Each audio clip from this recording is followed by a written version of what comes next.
అసలు తల్లిదండ్రులు ఒకరి కోసం ఒకరు బతకడాన్ని ఇప్పుడు పిల్లలు చూడడం లేదు. ఎవరి దారి వారే అన్నట్టుగానే చూస్తున్నారు. ఎవరికి వారే యమునా తీరే, అమ్మదారి అమ్మది, నాన్నదారి నాన్న. కాబట్టి రేపు పెద్దయ్యాక మందారి కూడా మందే.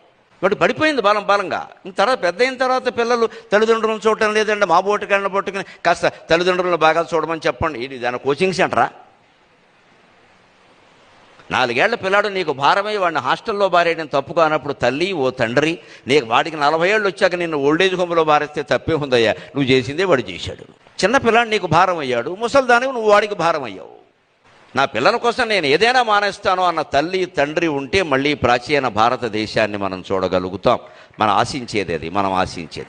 ఇది దురాశ కాదు, త్వరలో నెరవేరబోయే ఆశ. పాపం పండుతోంది. కాలం చక్రం. మళ్ళీ ఉమ్మడి కుటుంబాలు వస్తాయి. మళ్ళీ హిందూ సంప్రదాయం ప్రతిదీ నిలబడుతుంది ఖచ్చితంగా. అనుమానమే లేదు ఆ విషయం.